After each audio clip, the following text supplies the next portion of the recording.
stream of During the interview, I asked first the school principal some preliminary You like being a school questions principal, sir? to establish rapport and lay the groundwork for How would you describe lengthy your management and discussions on leadership? the principal's My practices management and leadership and style insights on based on strategic the management. present trends of managing the school, managing my Now that you teachers. have established the That is, foundation with the pushing preliminary them questions, with that, not the only for the interview sake of is understanding, applications, and department, approaches to but all strategic the management teachers that followed. are there with us na And human being. here it is.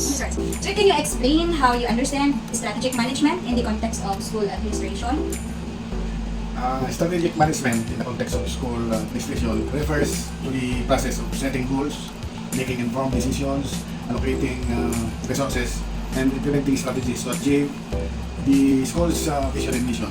It involves analysis of the internal and external environment, identifying the strengths, the weaknesses, the opportunities, and the threats, and developing long-term plans to address challenges and also to capitalize on opportunities. Strategic management also involves monitoring progress and evaluating the outcomes and making adjustments as needed to ensure the school is on track to achieve its goals. How do you incorporate strategic management principles into your decision-making processes as a school principal? As a school principal, I incorporate strategic management principles into my decision-making processes. First, setting clear goals and also analyzing the situation. Third is by developing a strategic plan. It is also by aligning resources, right? Monitoring progress, engaging stakeholders. It is also by adapting and innovating. Could you provide a specific example of strategic management concept that you have successfully implemented in your school or in our school?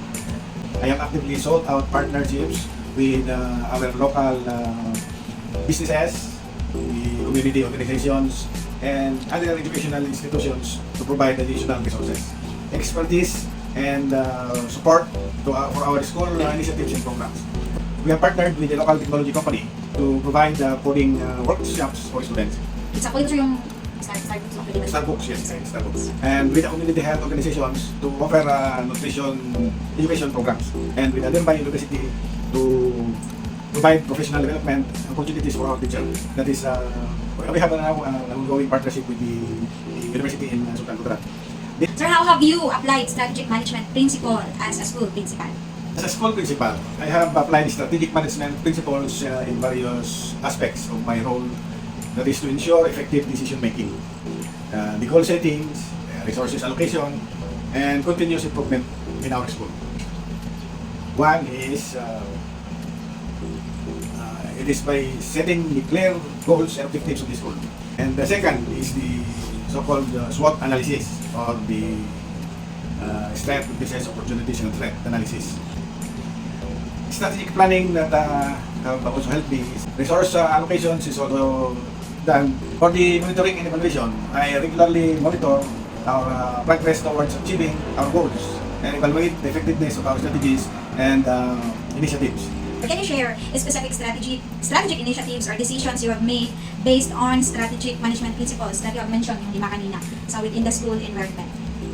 Yes, implementing a data-driven instructional approach.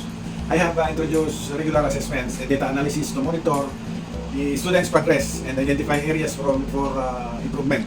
Second is establishing a monitoring program. After identifying a need for additional support for all at-risk students, I initiated a mentoring program that paired the students with caring adults, mentors from the community.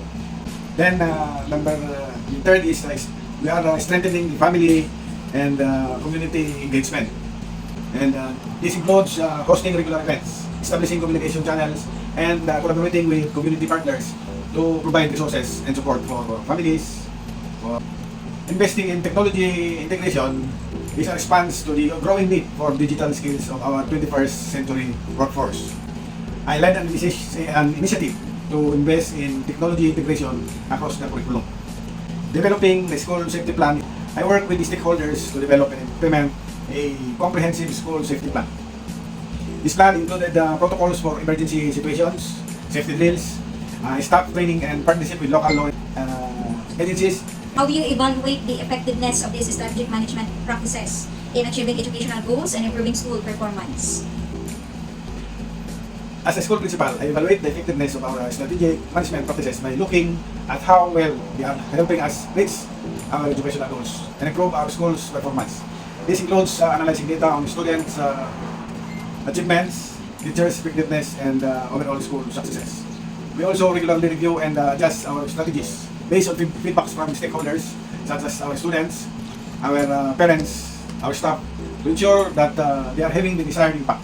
Ultimately, we want to see positive outcomes like higher test results, increased graduation rates, and a positive school environment to know that our strategic management practices are working effectively. In what ways do you ensure that strategic decision aligns with the overall vision and mission of the school? First, we closely adhere to our vision and mission statements as a guide on decision making. Secondly, we have regular meetings and reviews of plans and actions to ensure they align with our primary objectives. And additionally, open communications with our stakeholders and analyzing feedbacks also helps to ensure that our decisions are in line with the school's vision and mission. Okay, sir, the next three questions I think is about the contextualization of the or within the Department of Education system. Okay, so first is, how do you consider the unique characteristics and challenges of the DepEd school system when implementing strategic management practices? One key consideration is the diverse student population that DepEd schools cater to, with varying socioeconomic backgrounds, learning styles, and abilities. Another challenge is the limited resources and funding availability of DepEd schools, which can impact the implementation of strategic initiatives. Additionally, the bureaucratic nature of the DepEd system can sometimes hinder the speed and flexibility needed for effective strategic management. To address this, we work to streamline the process, improve communication channels, and involve stakeholders at different levels to ensure that strategic decisions are effectively implemented and aligned with the goals of the school system. Okay, sir. The next one, how do government policies, curriculum requirements, and local community dynamics influence your strategic decision-making in school administration?